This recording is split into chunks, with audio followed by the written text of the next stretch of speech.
So today I'm going to talk with you guys about AI security. Everyone is, currently very concerned and confused, and rightfully so. When we talk about AI security, it's really hard to get your hands around what is real, what isn't, and what can organizations even do in this confusing mess. But before we get there, let's first give a quick overview of who you're talking to or who you're hearing from here. So my name is Ian. I've been in the industry roughly 20 years. I started off my days in the Marine Corps doing basic IT security work, but really kind of gained my sea legs when I landed over at Mandiant, where I was there for about 10 years, doing mostly IR related work and a lot of detection engineering. Honestly, that's where I really kind of garnered my love for not just doing investigative work, but figuring out unique ways to do detection that other folks weren't thinking about. I lead up our P0 Labs team at Permiso, and that is a team that's dedicated solely to making the lives easier for defenders out there, right? These are people that are hunting and doing detection engineering, threat intel, all related to identity security threats. And just to give you guys an idea of how much it matters to us, we're a roughly 60-person company at Permiso. We have, as you can see in front of you, 15-ish people on our P0 Labs team, right? 15 people in a 60-person company dedicated solely to the mission of detection engineering and threat hunting across our client base. So something we care about deeply. And one last thing I'll call out on the side here is I love making video games in my spare time. So if you find yourself wanting to play some poorly drawn pixel art versions of myself or my team fighting some cloud baddies, check out Permiso Survivors at the link you see above. I should probably add that to our notes section. Great. Okay, so let's get into it. Right, AI security is in a confusing state. And honestly, there's not a lot out there to guide folks. There are a few frameworks. So I'm going to talk through a couple of those frameworks first before we get into kind of the real deal here. If you have any questions as we're going along, feel free to toss them into the chat, by the way. I'll be monitoring that closely. So when we come down to the frameworks around AI security, the first one we're going to talk about is the NIST AI risk framework. This is maybe the most all-encompassing framework around AI stuff, but it's also the most vague, right? It's kind of like the hardest to use, but it gives the most high-level guidance, which is why I really enjoy what Google Safe has put together, which is they narrow their focus down quite a bit, but it's very much more practical. But it doesn't cover quite as much. They're really heavy on the infrastructure side of the house. Like, how do you protect the AI infrastructure that you're building? How do you build it in a safe way? That's what Google Safe is mostly about. Whereas the AI risk management framework from NIST is more understanding AI in its totality, though it gives you no real practical things to do. I do like the way they categorize this on the NIST side, though. Right, they have three big categories: map, manage, and measure.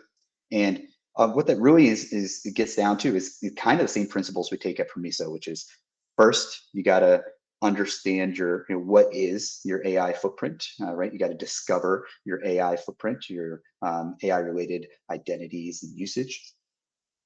Then after you know what you have, you start understanding the risk of those things, right? That's where we start thinking about the exposure side of the house. And then you have to measure your drift from that risk perspective, right? Is your risk increasing, decreasing, and of course, monitoring for malicious usage, I would throw under there as well. And all of that wraps up into that governed premise. So before I move on to the next slide, recap: NIST, great vague overall framework for understanding not just AI infrastructure and how it should be built, but also AI usage, and even like into like the socio economic side of it. Like it touches on some very interesting topics on the NIST framework side. And Google Safe, practical, but very narrow on specifically how you should be building out your AI infrastructure. Now, there's a third framework that we're going to call out next, which is MITRE Atlas. For any of the defenders on the call, folks that often have to would think about detection, you're probably used to MITRE ATT&CK. MITRE Atlas is the AI version of that, right? This is just the techniques associated with AI-related attacks, and these are will vary quite widely from like attackers using AI in their own attacks to hijacking your own AI models, which we'll talk a whole lot about in the future. The great thing about the Atlas matrix is it tries to get real world, right? In situations where it's no longer, the attacks aren't hypothetical, where they have real examples, they're linked there. You can see what they actually look like. But this is, if you're starting to just think about from a detection engineering stance, what should you be doing on the AI side? This is a great place to get your feet wet to understand what is the art of possible before you start diving into what you should actually be writing those detections on. The one piece about the Atlas matrix that I don't like quite as much is there's a ton of very hypothetical stuff in here, and honestly, that's going to be a theme quite a bit going forward. What people talk about in AI is just not the reality of what AI is today, from the attack stance, but also even from the usage stance, right? Everyone's really concerned about how they secure AI agents. Well, how many organizations have a strong agent population right now? I could tell you across our user population, not many. I guess depending on your definition of agent there. But we do have a lot of organizations that are using a lot of AI services. And when it comes down to like what is the real world, things that are occurring, it's mostly not malicious AI stuff. It's mostly AI misuse, right? People putting data into models that you don't want them to, right? That kind of side of the house. When we do have malicious attacks on the AI side, I'll argue that the majority of them are actually mostly just identity security attacks, right? They're stealing credentials to leverage against for whatever mission they happen to have, right? And we're going to go through a few examples of that, like with SalesLoft being my favorite, most recent one. But yeah, when we talk about AI security, I really think about it as a subset mostly of identity security. Which is different than how I think most people view this world at the moment.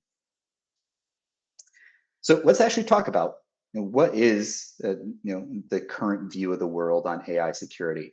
As the CTO at Permiso, yes, I lead that team of researchers and threat detection engineers, and that's something I am personally very passionate about. But one of the other things I'm very passionate about is making sure that Permiso has a clear story around AI, and that we, like, what is our take around AI security? And as part of that, I often find myself going and looking at what other people are doing, right? What is Wiz up to? What is Orca up to? What are all these other folks up to? And I'll go and take a peek at those with the intention of understanding what is the current state of AI. And what I found is not just at what vendors are currently creating, but also what organizations think they can do in the AI side of the world. It is very much posture focused, right? It is taking that old school Nessus approach to AI security, which, by the way, all these things I'm going to call out here, I don't necessarily think these are bad things. These are things you have to do. I just think there are going to be some different perspectives we're all going to have to think about going forward. But everything's very posture and configuration focused right now. And it's posture and configuration focused kind of on, it's almost like taking the current CSPM, cloud security posture management market. It's like taking that and then just applying an AI lens to it is what it feels like most people are trying to do in the AI security world. So what does that mean? If you go look at what most folks are currently focused on, it's very resource centric. So it's like, oh, the bucket that you have your model training data in is open to the public. The Lambda that you are using to run your inference is in an insecure VPC, right? It's very resource focused, which makes sense when you think about the organizations are going after that. They're using most of the people involved in this are the people that are used to securing your infrastructure. Um, and that, I guess that's maybe the third part that I'll call out heavily here, which is it's most of AI security right now is focused around the infrastructure piece. It's focused around the builders of AI, what's being built in AI, the infrastructure side, mm, uh, heavily more than the AI usage side of the house. And I imagine most of you, like myself, would probably agree that there's a whole lot more AI usage right now than there are organizations that are building their own AI stuff. That's going to change in the future, right? You'll see that trend up. But overall, if I had to go put my detection eggs in one basket, I would be focused heavier on people misusing AI in the credentials involved in AI things than I would be in the building out of my agent infrastructure, uh, uh, especially since many organizations don't do that at all. Great. So let's talk about some actual AI security incidents. And I'm going to start off with one that you may not actually think is an AI security incident. How many organizations do you think were compromised as part of the SalesLoft breach that was talked about heavily a couple weeks ago? If you're not familiar with the SalesLoft breach, I'm going to give you an overview. So SalesLoft, let's first recap the incident, and then I'll talk about why it is an AI security incident and why it's actually a traditional AI security. It's commonplace AI security incident. So SalesLoft, if you're not familiar, SalesLoft is particularly they have an application called Drift, which is an application for interfacing with Salesforce. SalesLoft is often used by companies that just need to ask questions of their Salesforce data and get answers back, and they're doing this with an AI chatbot, right? So this is an AI application used to do it. Now, how does that AI application work? Well, in SalesLoft, a per user that uses Salesforce would have to essentially associate their OAuth token or give SalesLoft access to use their OAuth token to connect into Salesforce, where it assumes all their privileges there and is able to take actions in Salesforce. So in, I think it was March of this year, SalesLoft suffered a breach themselves.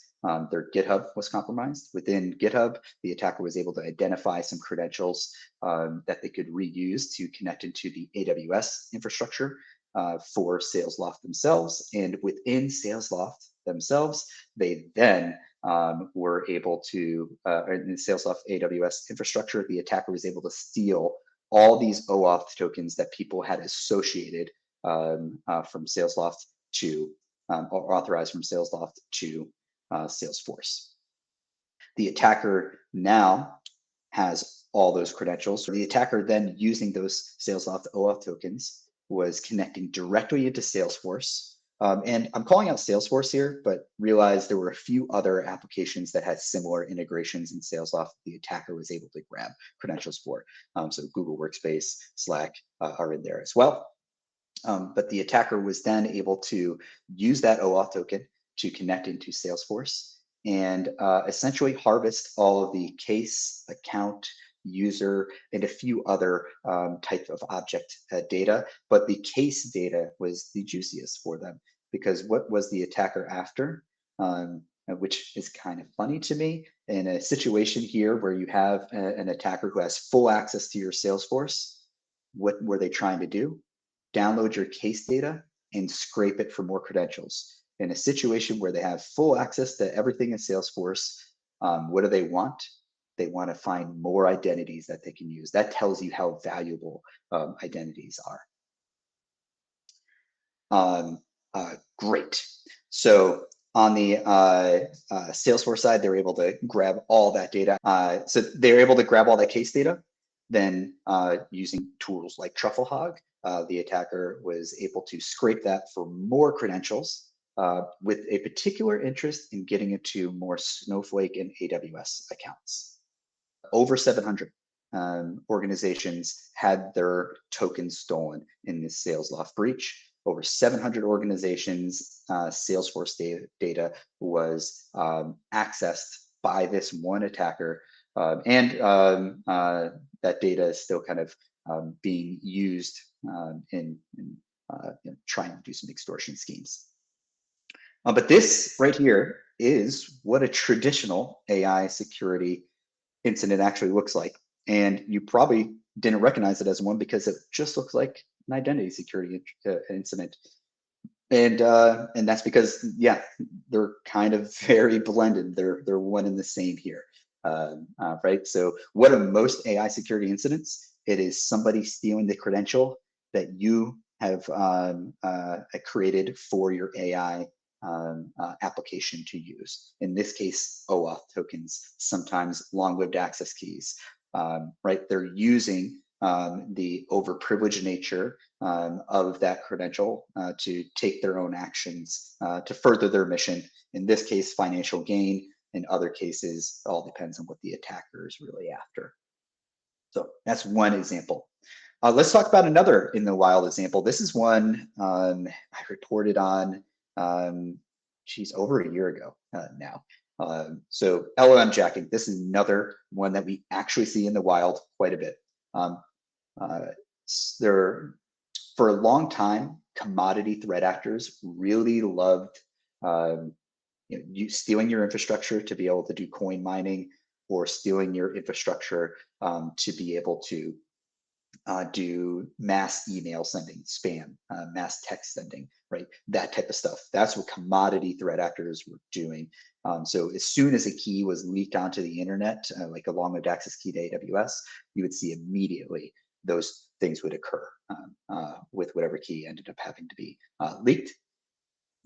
Well, about a year ago, we started seeing, man, we're seeing a lot less coin mining, seeing a lot less mail spam abuse. What we're seeing a whole lot more of, though, is attackers, the same attackers that were doing that type of activity, were now instead trying to steal your LLM services to host their own applications.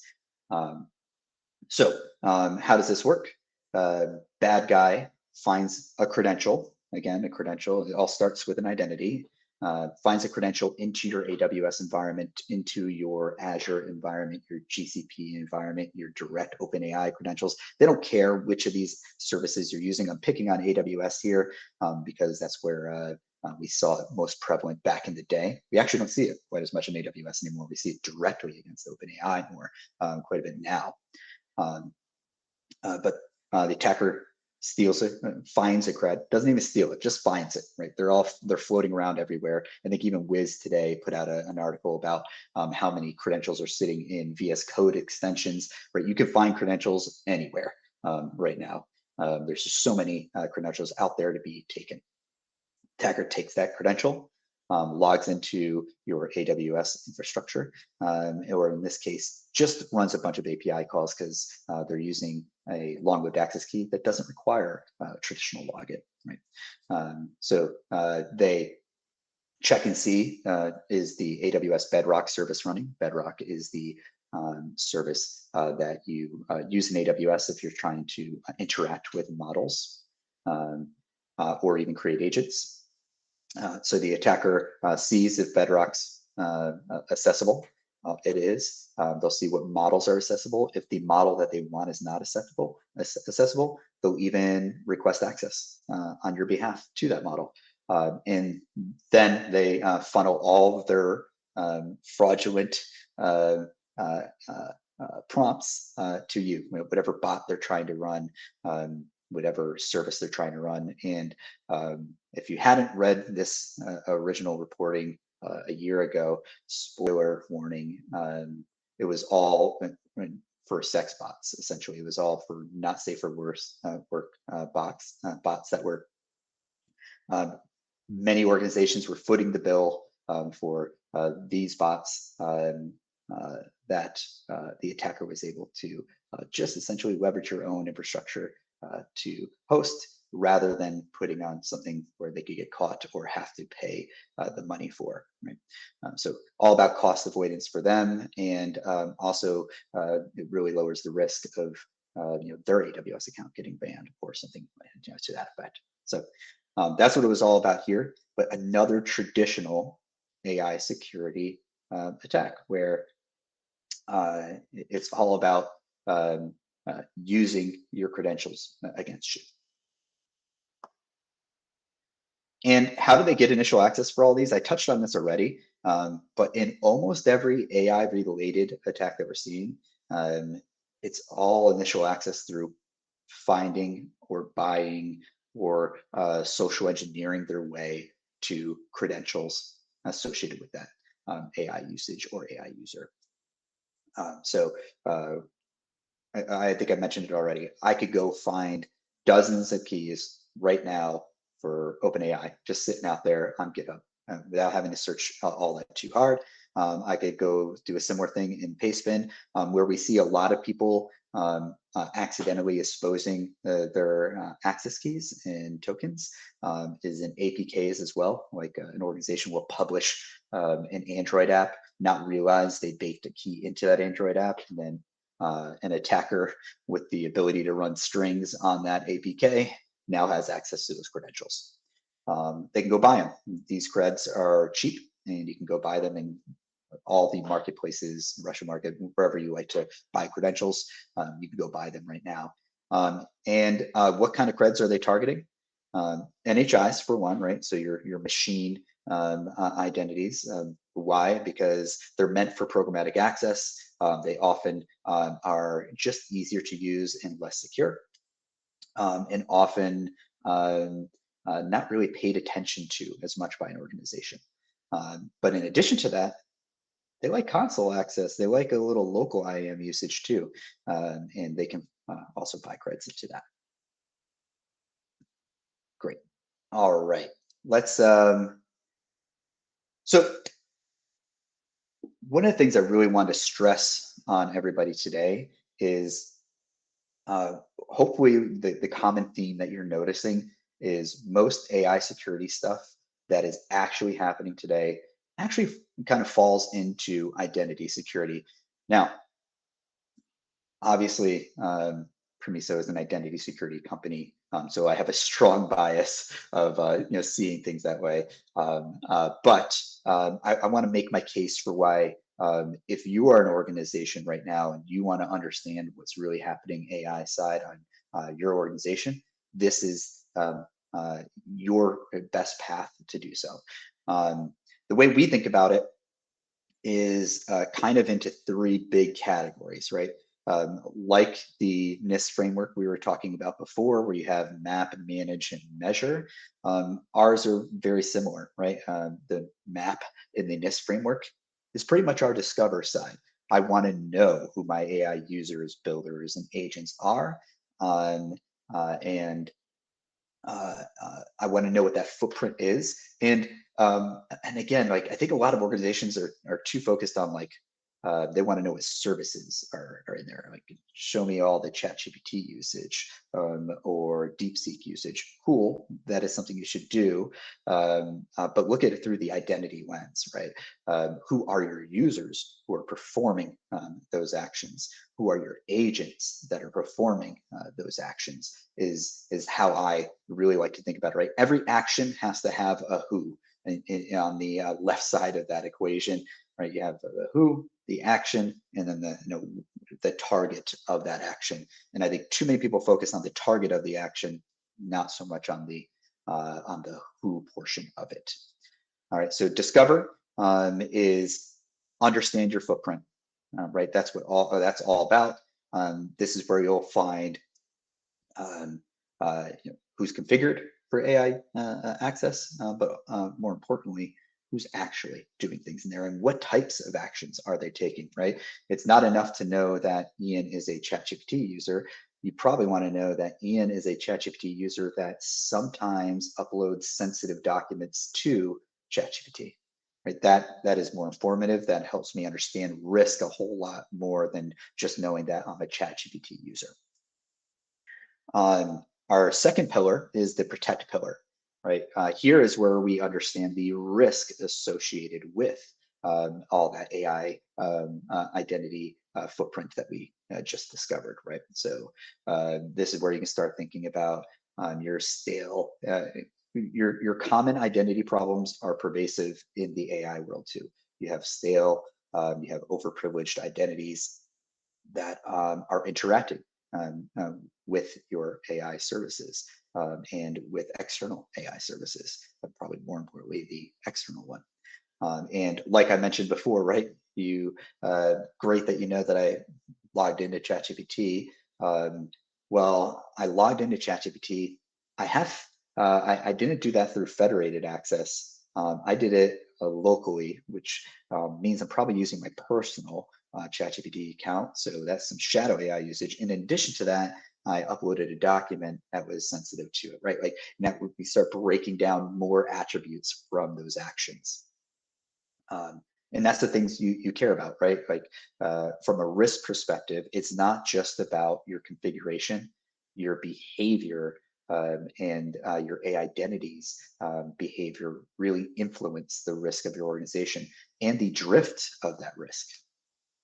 And then last, and definitely not least, my personal favorite is the defend pillar, right? This is where now that we understand the risk, we understand the AI identities, this is where we monitor for those malicious actions, but also for that non-compliant actions as well, right? The misuse of AI is almost as important right now, especially in a world where everybody's being told to adopt AI stuff so fast that we just don't have our hands around it in enterprise security quite yet. I threw a couple of examples in that defend category too. But yes, this is when I think about identity, when I think about AI security, I really throw it into these pillars of identity security. It's just another identity that we have to protect. And it's an identity that is just not as well understood. Now, I guess we're doing rules of three today. So I classify AI identities into three buckets as well. Those are your AI users, your AI builders, and your AI agents. Your AI users, this is what it sounds like. These are your people who use AI services. And when you think about in your organization, I'm going to actually show you an example of my own AI usage in a moment.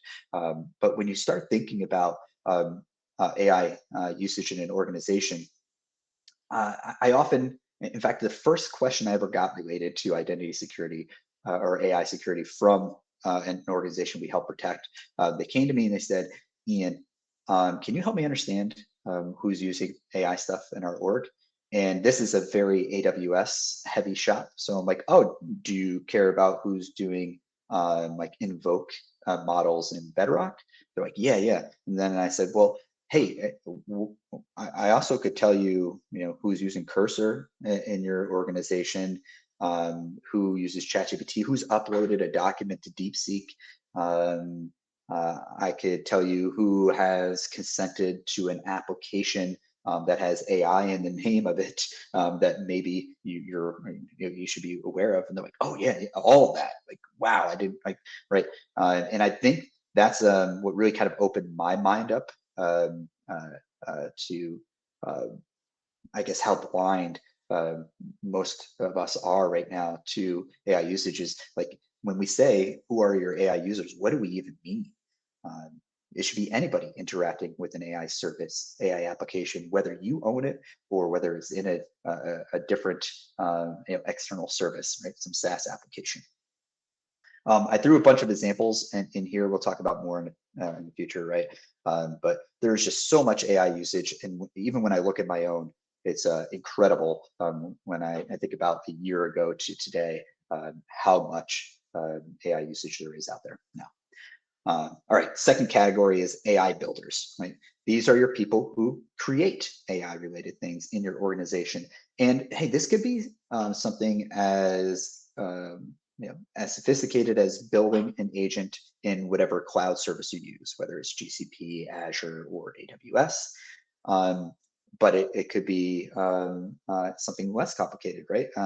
Maybe somebody who just allows your identity admin who manages the permissions for who can use Copilot.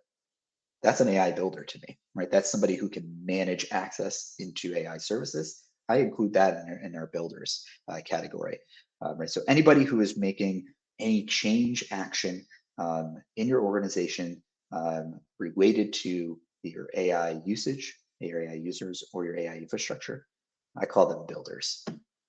And then the third category, and maybe the category that gets the most attention, which I just don't understand quite yet, is the AI agents category. I think OpenAI is always talking about that this is the year of AI agents. Yes, hey, people are on that journey. We've created an agent. Many organizations have, but when we talk about like these three categories: AI users, AI builders, AI agents. When I think about like how much we're seeing of each of these, AI agents is such a small subset of this. And in fact, almost all of the AI agent stuff that we see is not what most people even consider agents, right? It's like things like Claude Code, Codex, things running on your endpoint with your identity. So a human identity running a desktop application is the most common way of using AI agents right now. So if your AI agent, if you're thinking about how you go look for AI agents, and you're spending a lot of time, looking at your SaaS logs or something like that, cool, right? You might find some stuff there, but really, the majority of AI usage, AI agent usage today is just cursor running on your endpoint. You need endpoint visibility to get there. Which for us, I love, right? Because I can look at endpoint, I can look at the cloud logs, I can look at the SaaS logs. I'm taking logs from all those places. But that means for you as defenders out there, you got to think about how you get access to that kind of data too. If somebody wants to know what your AI footprint is, if you're giving the mandate to go look for your AI footprint as an organization, well, you're going to have to look at logs from a lot of sources. You're going to look at your Salesforce logs. Because they have Agentforce running, right? You're going to look at your endpoint logs. You're going to have to get into your CSP logs like AWS to see who's making change actions in Bedrock, who made an agent, did they and deploy any custom models, like all that kind of stuff, right? You have to. There's so many different data sources to look for this because AI usage in general is just so prevalent across all of the application areas.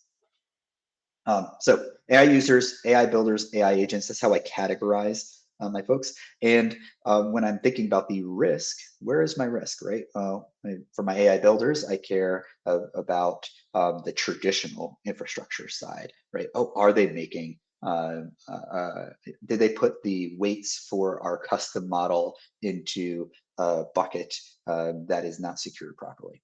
Great. That's something I care about a lot on my AI builder side. But when we get to the AI user side, no, I want to know who, like, did somebody steal their credential and is using it to get to our data? That's something that matters. Did they use Copilot? When they used Copilot, was Copilot touching an internal resource to answer the question, or was it going external to answer that question? Because man, I find a lot of organizations are really surprised when they see that Copilot has access to internal Jira and what documents it's looking at in internal Jira, right? That's a AI usage or misusage problem that many organizations just they care about when they hear about it, but don't think about it quite on their own yet. And then, of course, the AI agent side, that's where everyone's afraid of the AI agents. I don't think we're there yet.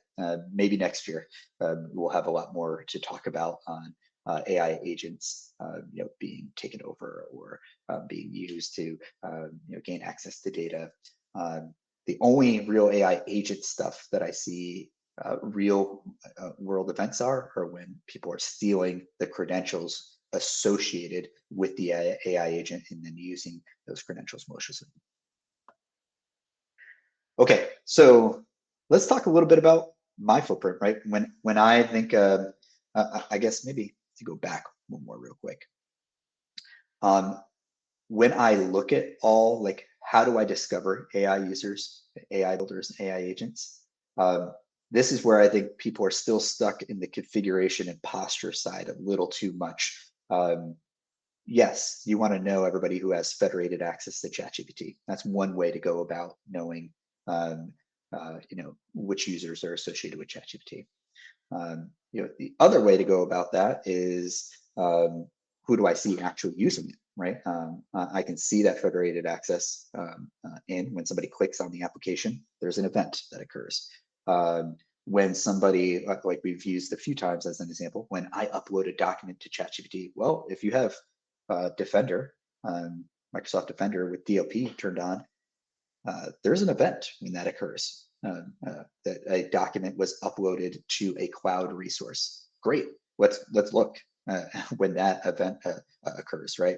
And again, maybe this is a problem of when you're a hammer, everything looks like a nail. But to me, it all seems very much like, if I want to go discover AI usage, my AI footprint in an organization, I almost treat it like a detection problem. Right? There are so many different ways people can use AI stuff. I need to have a way to look at the runtime and write rules to extract out that activity. Great. Okay, so when I first started going through this exercise, I immediately just think, well, what is my AI footprint? And could I tell it, right? What are the log sources available for me to understand all the things that I do in the AI world? And this isn't all of my AI usage. This is a subset of it. But I'm a prolific AI user. I have ChatGPT for my own personal projects. I have federated ChatGPT through Permiso. I have the same thing for Claude. I should have put Claude ×2 as well. I use Perplexity. In Perplexity, I use non-federated, right, with my own account. Cursor is something I don't know if I could even live without anymore. I could do so much rapid prototyping, so much cool detection stuff with Cursor. And so much so that, again, like I have Cursor for my own personal projects, and then I have Permiso provided federated access to Cursor. I won't bother reading off all these, but just realize this is what AI usage looks like for a person right now. So if you were going to try to identify all of my AI usage, think about the log sources you would need to be able to figure this out. All right, ChatGPT federated, cool. You can look when I click into the application, but ChatGPT, when I am using my personal account, how can you see that? Well, now you need the ability to see either something at my endpoint or something at the network side, right? Like, so you're going to have to think about different log sources for that. Same thing with Cursor. Or if we go into some of the business apps, like I know I have a few of them covered up, but like Slack, as an example there, right? Slack has AI stuff. Do you know when somebody uses those Slack AI features? Do you know how many people are using that? How many people is your organization paying to be able to use that? Right? Sometimes, oddly enough, I'm detection focused guy. I want to find the bad things in AI, but oftentimes at Permiso, we're actually asked to do the opposite. People are like, hey, I've been given the mandate to adopt AI and show that we are forward-leaning, adopting AI, and that is leading to results for us, right? So they come to me and say, like, Ian, can you help me show that we have, right? And the way I do that is I start showing them, yeah, these are the number of AI users you have, number of AI builders you have, these are number of your agents, and hey, that's up 13% from last quarter, or whatever that number happens to be, or down, right? You don't have it. Sometimes we find like, yeah, you gave everybody access to ChatGPT or to Cursor, but only 2% of the people are actually using it. And great, now that gives them something actionable they can go after, to know like, hey, now this person, I need to go talk to this business unit and see why they haven't adopted this. And so it helps for measuring adoption, but also helps for cost cutting, too, right? Like, you are paying $30 a month per user for Cursor. You have 7 people using it. You have 100 people that have access to it, that you're paying to have access to it. Great, we can start cutting the cost too. So a lot of times when I think about AI security, or even just identity security in general, I'm trying to find the bad thing, but oftentimes just the visibility itself, having that visibility fabric itself allows you to answer a whole bunch of other use cases such as that. But yeah, so like Slack, you can find out what people are doing in Slack. Teams, if somebody's using Copilot in the Teams workload, that tells you, where they're using it, how they're using it, and you can see even a little bit of detail about what they're doing with it. What document were they in, when they asked a question to Copilot? Was that document something you wouldn't want them doing? I can't tell you how many times I've seen people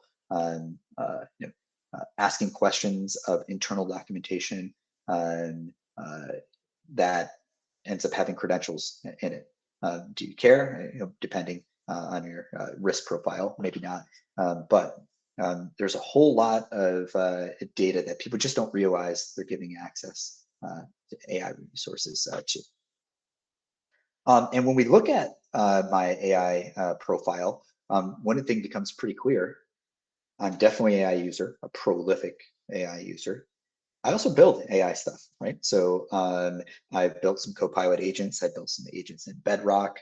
I give other people access to Cursor, right? There's a lot of reasons for me to not just be an AI user, but also be an AI builder. And when you think about it, I'm running Cursor, Codex, Claude Code on my desktop. So my identity does AI agent stuff too. So when I think about my profile, this is not common for every organization, but for me, or for every individual in an organization, but for me, I'm all three. I'm an AI user, an AI builder, and an AI agent. And that's actually an interesting stat in general too. Like, how many, like you limit the number of global admins you have in Microsoft, do you limit the number of builders you have in AI? Do you have, if somebody is a builder of AI, do you make sure they have a separate account for their agent activity or for their user activity? Like, there's just different things you could do there when you start thinking about the world in that lens. Now, the credential breakdown side of this is also interesting, right? So for some of these applications, I'm federated, right? I click in through the prescribed way. Well, in other of these, I'm using like a local identity that is in that SaaS application itself to access. And then there are times as well where I need an NHI, right? I need to programmatically access, particularly when I'm doing MCP, Model Context Protocol stuff, right? When I want to interact with the AWS MCP, sure, I could do that through a role, but sometimes I'm lazy and I want to use a long-lived access key, especially when I'm doing some testing to see if we would be able to detect that portion of it, right? So I have different credential types, all associated with my primary identity. If you were going to look at my universal identity for Ian, these are all credentials that would fall under me, but these are credentials that are managed very differently. All right, let's see, let's go to the next one. There we go. Cool. So let me give you an example of MCP usage, right? When I say like, hey, this is almost like a detection game for me, this is a good example why. This is me using the AWS official MCP to essentially profile other users. In this case, I'm profiling the user that I was leveraging already. Right, so the user is Paul Martin. This is an identity I like to use when I'm demoing things often. And what occurred here is I used the AWS MCP to, in normal language, ask, hey, what keys does Paul Martin have? So via normal language, it then queries some certain APIs in AWS. In this case, it's querying the IAM service and performing a list access keys API with the request parameter of Paul Martin. So trying to figure out what are the keys for Paul Martin. And I tried to highlight it on here. I know it's not great, but how do you know this was MCP usage? Well, the user agent, when you're using the official AWS MCP, includes AWS Labs/MCP. Now, there are many ways you could use AI stuff to interact with AWS. The official MCP this is how I look for it. But if somebody was doing it with their own created, like you can create your own MCP server, right? You don't need to like use AWS's official one. You can just vibe code your own one up real quick. I would have to look for that differently, right? And that's why this is kind of a detection game to me, right? Yeah, in this particular case, the user agent has a string in it that is very apparent when MCP usage is used.